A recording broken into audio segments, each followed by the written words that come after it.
Hello students, welcome to all of you on my YouTube channel Shukla and company. Students, आज हम अपना business finance का next class करने चल रहे हैं। अगर आपको याद होगा, बिजनेस फाइनेंस की लास्ट क्लास में हम लोग कैपिटल बजटिंग के टेक्निक्स के बारे में बात कर रहे थे और इसमें हम कहें कि हमारे जो कैपिटल बजटिंग के 3 टेक्निक्स हैं उसमें से पहले टॉपिक पे हम लोग बात कर चुके थे, जो कि पे बैक पीरियड मेथड से रिलेटेड था। अब आज की क्लास में हम लोग कैपिटल बजटिंग के नेक्स्ट टॉपिक पे बात करने चल रहे हैं। उससे पहले आप क्वेश्चन सुनिएगा जिसका आपको कमेंट बॉक्स में आंसर करना है। सबसे पहला क्वेश्चन आपका ये है कि कैपिटल बजटिंग के इम्पोर्टेंस क्या हैं। ठीक। सेकंड क्वेश्चन आपका है पे बैक पीरियड मेथड्स के benefit and drawbacks, means merits and demerits क्या है। पे बैक पीरियड मेथड किन बिजनेस ऑर्गेनाइजेशन के लिए सूटेबल होता है। ठीक, इन क्वेश्चन का आंसर आपको कमेंट बॉक्स में बताना है। अब हम आज चलते हैं अपने टॉपिक पे, जो कि हमारा अगला टॉपिक है कैपिटल बजटिंग का सेकंड टेक्निक्स, जिसे आप कर सकते हैं कि average rate of return on investment method. Short में इसे ARR भी बोलते हैं। ठीक। It is also called accounting rate of return on investments and ROI method के नाम से भी इसे जाना जाता है। मीन्स एग्जाम में अगर आपसे एवरेज रेट ऑफ रिटर्न या ROI पूछा जाए तो दोनों का मतलब एक है। This methods relates income with capital investment. It is a ratio which express profit as a percentage of capital invested और एम्प्लॉयड। मीन्स ये मेथड जो है आपका बेसिकली बोला जाए डायरेक्टली आपका प्रॉफिट से कोरिलेट करता है और यहाँ पे जो आपका प्रॉफिट की बात की जा रही है वो परसेंटेज टर्म में बोला जाता है। मीन्स आपने जो इन्वेस्टमेंट किया है अमाउंट, उस पर आप कितना परसेंट अर्न कर रहे हैं, कुछ इस तरीके से यहाँ पे आपका कैपिटल बजटिंग का जो कर सकते हैं कि जो किसी भी प्रोजेक्ट्स का कंपैरिजन करते हैं इस मेथड में, यहाँ जो है प्रॉफिट्स के परसेंटेज टर्म में कंपैरिजन किया जाता है। मीन्स हम आपसे कहें कि अगर आप कभी कोई 2 प्रोजेक्ट की बात करते हैं तो दोनों प्रोजेक्ट में से आप किस प्रोजेक्ट को सिलेक्ट करेंगे। अगर average rate of return on investment method की बात की जाए तो वहाँ पे आपको ये देखना होगा कौन से प्रोजेक्ट से आपको कितने परसेंट अर्निंग हो रही है, और जब कितने परसेंट अर्निंग की बात की जाती है तो जो भी project higher percentage of earning होगा उसे आप एक्सेप्ट करेंगे। ठीक। The average annual earning are divided by the total investments. अब देखिए मोस्ट इंपॉर्टेंट थिंग कि आपसे क्या बोला गया कि एवरेज अर्निंग मीन्स हम कहें कि अगर आपके पास 5 या 6 ईयर के प्रॉफिट्स हैं तो उनका एवरेजिंग आपको निकालना होगा और उस एवरेज को बोला जा रहा है कि टोटल ऑफ इन्वेस्टमेंट्स में डिवाइड कर दीजिए। मीन्स अगर हम कहें कि आप कोई प्रोजेक्ट ले रहे हैं, उसमें आपको अर्निंग जो हो रहा है हर साल आने वाले 5 साल तक 1 लाख रुपए हो रहा है, तो 5 ईयर्स में आपको कितने होंगे 5 लाख रुपीज़। तो इसका एवरेज अगर आप लेंगे तो 5 लाख डिवाइडेड बाई 5 तो ये 1 लाख रुपीज़ हो गया। और इस प्रोजेक्ट को हम कहें कि जो इन्वेस्टमेंट की नीड्स है 10 लाख रुपीज़ की है, तो यहाँ पे क्या बोला गया कि एवरेज ऑफ अर्निंग जो कि आपका 1 लाख रुपीज़ आया divided by 10 lakh total investments, तो आपका जो प्रॉफिट परसेंटेज आएगा 10% आएगा। लेकिन आगे देखिए क्या बोला गया, however it is more rational to divide the average annual earning by average investment rather than total investments which goes on declining year after year due to depreciation। अब देखिए इस मेथड में थोड़ा सा और मॉडिफिकेशन किया जाता है कि बोला गया कि आप जो एवरेज अर्निंग को टोटल इन्वेस्टमेंट से डिवाइड करने की बात कर रहे हैं, ऐसा करना कहीं से उचित नहीं है। बिकॉज ये जो आपके अमाउंट ऑफ इन्वेस्टमेंट्स हैं वो डे बाय डे हम कहें कि डेप्रिशिएट होते हैं, उनकी वैल्यू घटती है। तो ऐसे में एवरेज अर्निंग को एवरेज इन्वेस्टमेंट से आप क्या करिए डिवाइड करिए, तब जाके हम कहें कि दोनों का कंपैरिजन जो है या दोनों का रिजल्ट जो है वो सही आएगा। अब बात आती है कि आपके कि जो एवरेज कैपिटल की बात की जा रहा है या एवरेज इन्वेस्टमेंट का, एक कैसे आप फाइंड आउट करेंगे? तो इसके लिए बोला गया average capital employed is find out by dividing the total initial investment by 2। Means जितना भी आपका इन्वेस्टमेंट है उस प्रोजेक्ट में, उसको 2 से आप डिवाइड कर दीजिए तो आपका एवरेज कैपिटल मान लिया जाएगा।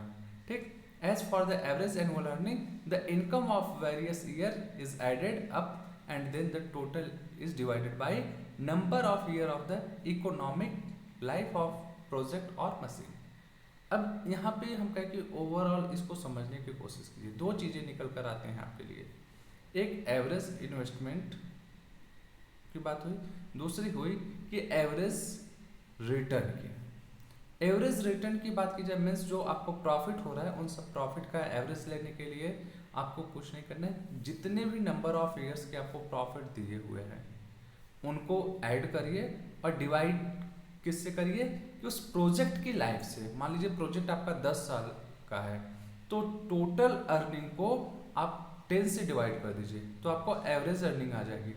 और हम कहें कि जो 10 ईयर्स का प्रोजेक्ट है उसके लिए आपको इन्वेस्टमेंट की ज़रूरत है 15 लाख रुपीज़, तो उसको आप 2 से डिवाइड कीजिए, 7.5 लाख आपका एवरेज इन्वेस्टमेंट आ जाएगा। तो ये 2 चीज़ें निकल कर आती हैं। अब आगे इस फार्मूले का यूटिलाइजेशन कैसे करना है उसको भी हम आपको बताने वाले हैं। प्रैक्टिकल क्वेश्चन के थ्रू भी आपको समझाएंगे कि कैसे आप किसी प्रोजेक्ट को लेंगे। ठीक, आगे हम आते हैं मेन चीज़ पे जो हमारा यहाँ पे है प्रोजेक्ट। अब यहाँ पे एक चीज़ आपको ध्यान देने वाली बात है कि जब एवरेज एनुअल अर्निंग की बात की गई आपको, तो इसमें से आपने ध्यान दिया होगा, अगर हम कहें कि कोशिश करिए पकड़ने का, यहाँ पे डायरेक्ट हम अर्निंग की बात की लेकिन एक चीज़ को हमने इग्नोर किया, डेप्रिसिएशन वैल्यू को। और दूसरी चीज़ बात आती है कि जब आप फाइनेंस में पढ़ाई करते हैं तो आगे आपको और चीज़ें डिटेल में पता चलेंगी।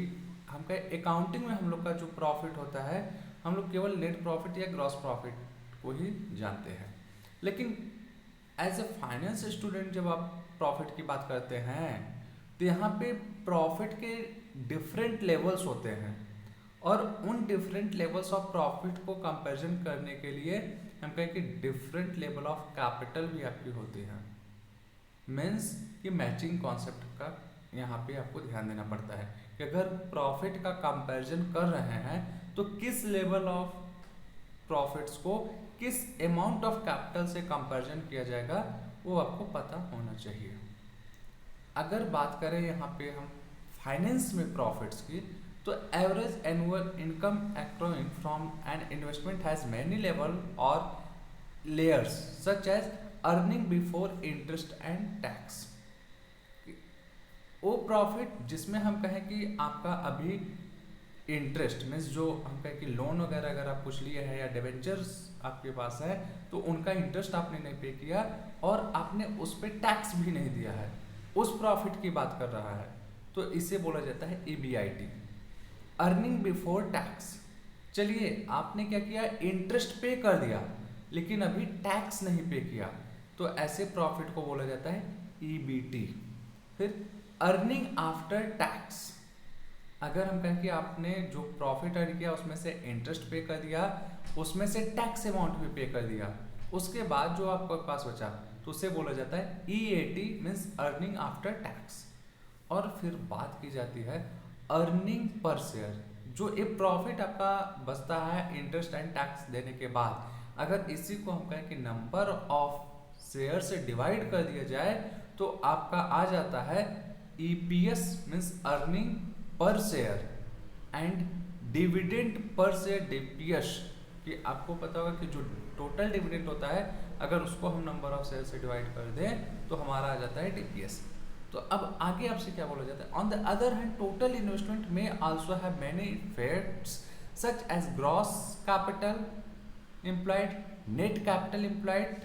अब देखिए यहाँ पे आपसे ये बताने की कोशिश किया जा रहा है कि जिस तरीके से देख रहे हैं कि आपके प्रॉफिट्स के डिफरेंट लेवल्स हैं उसी तरीके से आपके कैपिटल के भी डिफरेंट लेवल्स होते हैं।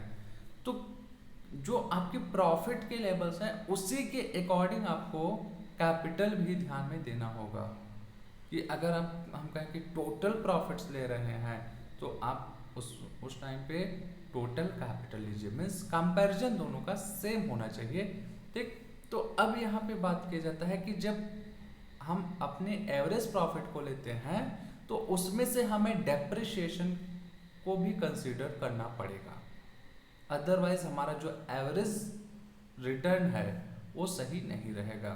ठीक, तो डेप्रिसिएशन कैसे कैलकुलेट किया जाएगा? अब हम कहें कि कोई भी प्रोजेक्ट है जिसपे आप क्या कर रहे हैं कि 10 इयर्स की लाइफ है और 15 लाख उसका कर सकते हैं लाइफ है, तो ऐसे में स्ट्रेट लाइन मेथड आप यूज करते हुए डेप्रिसिएशन कैलकुलेट कर सकते हैं।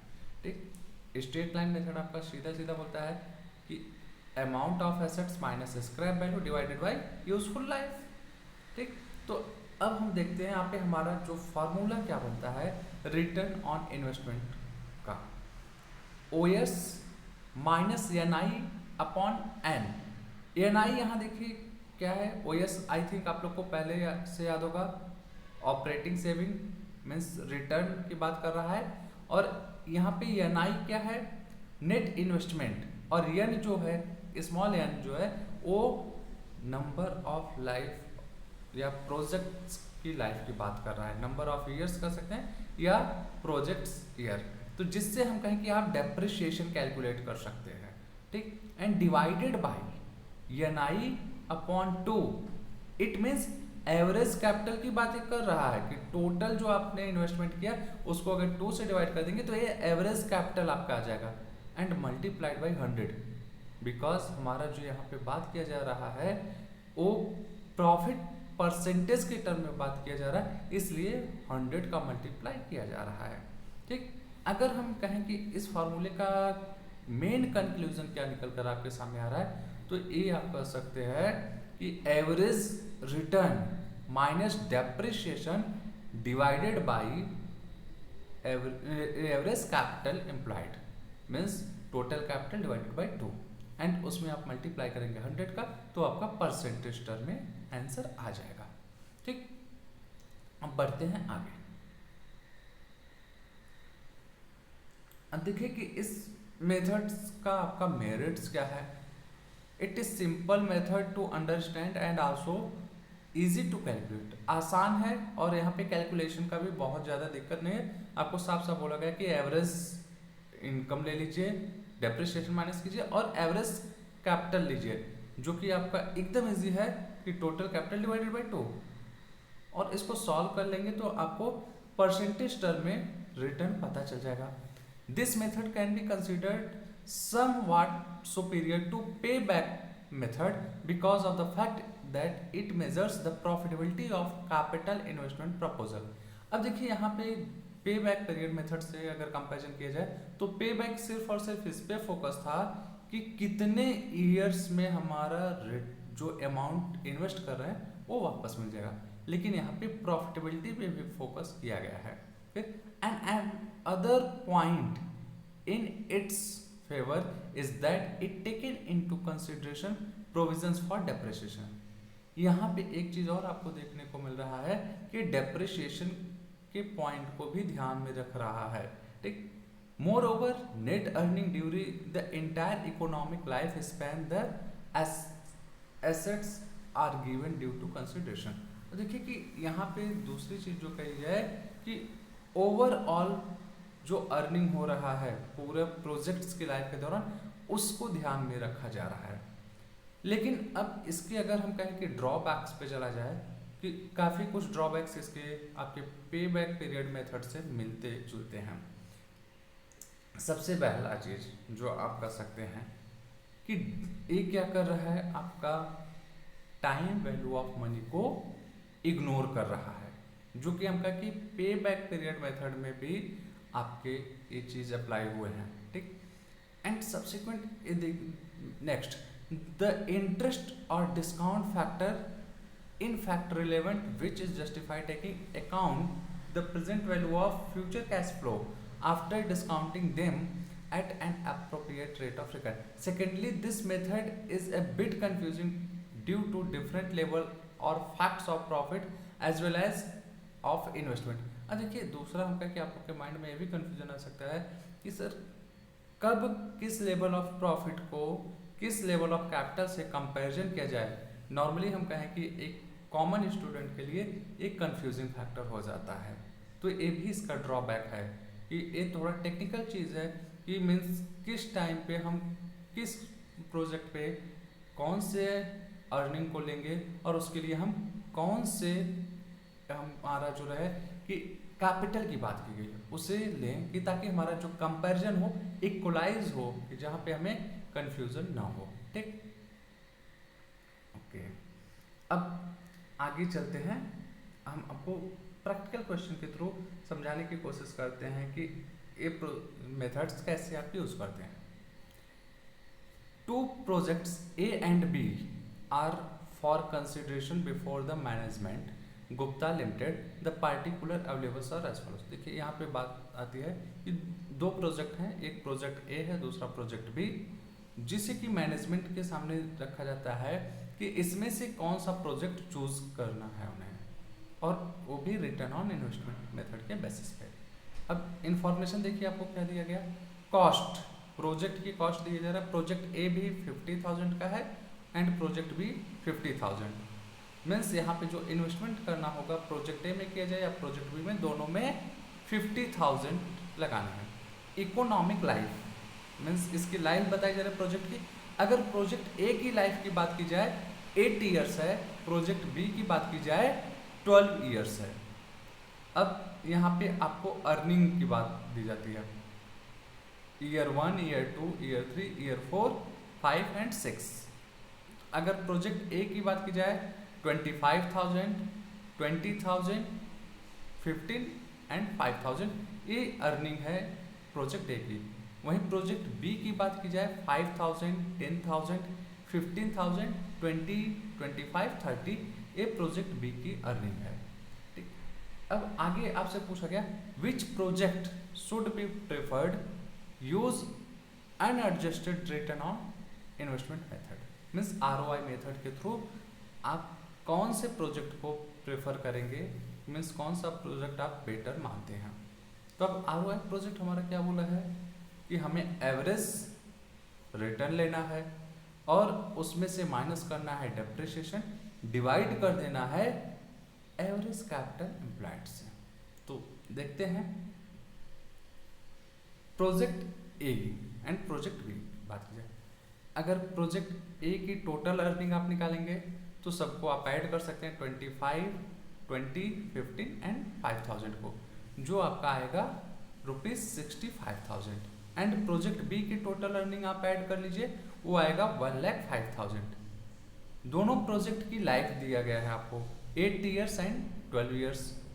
एवरेज अर्निंग की बात की जाए तो total earning divided by economic life means 65,000 divided by 8 and 1,05,000 divided by 12।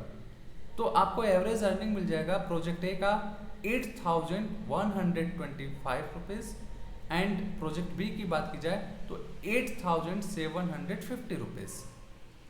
अब यहीं पे आपको डेप्रिसिएशन की बात की जाए कि प्रोजेक्ट ए का क्या डेप्रिसिएशन होगा, प्रोजेक्ट बी का, तो आपको याद होगा आपकी प्रोजेक्ट ए की कॉस्ट क्या है 50,000, प्रोजेक्ट बी की कॉस्ट क्या है 50,000। और 50,000 को अगर हम कहें कि मीन्स जो आपका टोटल इन्वेस्टमेंट है उसको लाइफ से डिवाइड कर दीजिए, means economic life of project जो कि 8 ईयर्स एंड 12 ईयर्स है, इससे डिवाइड करेंगे तो आपको डेप्रिसिएशन पता चलेगा ₹6,250 project A and ₹4,167 project B. अब एवरेज इन्वेस्टमेंट की बात आती है, ये सारे कैलकुलेशन हम क्या कर रहे हैं अपने फार्मूले के लिए कर रहे हैं। तो एवरेज इन्वेस्टमेंट क्या बोलता है कि total investment divided by 2, 50,000 divided by 2 तो 25,000 दोनों प्रोजेक्ट का आ गया। अब हम आते हैं अपने फार्मूले पे जहाँ से हमें कैलकुलेशन करना है। क्या बोला गया है यहाँ पे, rate of return equal to average earning minus depreciation divided by average investment multiplied by 100।